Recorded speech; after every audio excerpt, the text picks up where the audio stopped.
most of my videos that I make, I talk about always being in high control.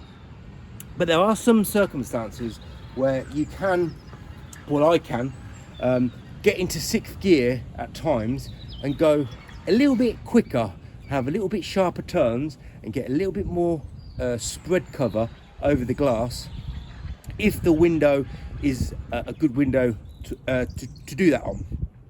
So if I was to keep this sixth gear mentality on all the windows that I was doing, then I would be working longer, harder, slower, getting less results, because I'll be making a lot more mistakes.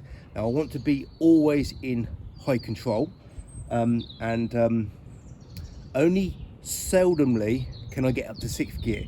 Most of the time I'm in fourth or fifth gear. Now a good example of what I'm talking about is you're driving a car, a very high performing car down a country lane, and very perfect conditions to drive in. There's no holes in the road and you can take these turns very quickly and there's no problem, you're not going to crash. Now if you were to drive exactly the same on the same country road in bad weather conditions, and there's now potholes in the road and there's like ice patches, and you take these corners exactly as you would do in good driving conditions, then there's a high chance you're going to make a mistake and crash, and you know that's the consequence of driving like that in those conditions. So literally there's no window cleaner on YouTube that talks about being versatile or adapting to your environment. There's no one. There are some better window cleaners than others on YouTube, but I don't compare myself to anyone on YouTube, because it's just like comparing a gold nugget to a rusty steel bar. It's not comparable. The only thing I can compare against is myself. So that's what I do. So nobody else is important, and because I'm the sole sort of owner, business owner of my window cleaning job, there's no one else going to do the job. No, only me matters, right? I'm not comparing myself to the people in the streets. What's the point in comparing myself to rusty steel bars when I'm a gold nugget? Now anyone can be a gold nugget. You just have to evolve and adapt, especially your mindset. Then evolve and adapt your soap solution method, then get the best performing squeegees, use the right size squeegees for the right size pane of glass, and use two hands, and then you will soon become a gold nugget. Anyway, let's talk about the video, the actual crux of the video. Right now my squeegee is very stable, and now a click of a button is now unstable. So if I was to use an unstable squeegee on all of my work, it's going to turn quicker, I'm going to lose control, and I'm going to get made more mistakes. But this window will allow me to get up to sixth gear. So I'm going to give you a quick demonstration of, I'm just going to do a quick time comparison.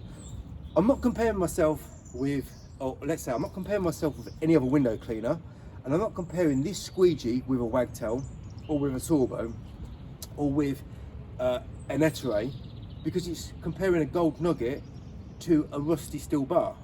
So I'm only comparing myself to myself and my squeegee to my squeegee, and obviously everything else is the same with the soap solution using two hands. So I'm only comparing myself and this squeegee to itself or myself.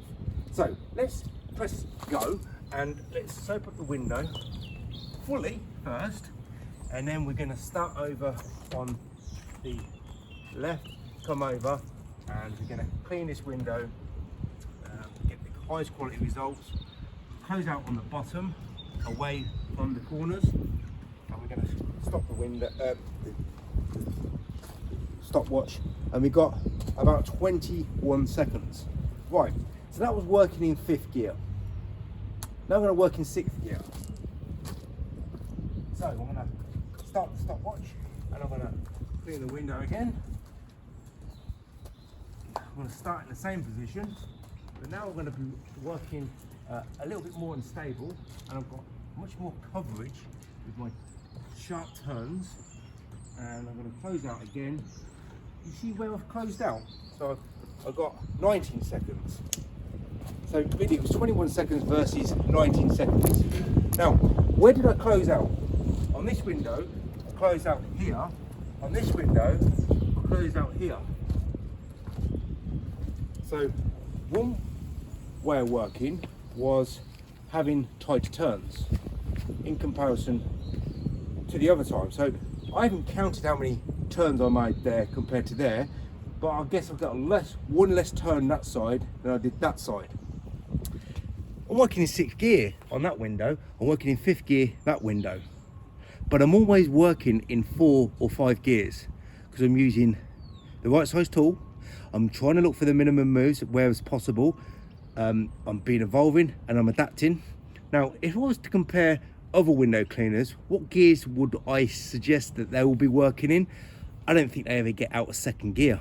I think it's this 1st and maybe 2nd, and that's it. So you might agree, you might not agree, but the emphasis of this video is comparing that window to that window and how it was done.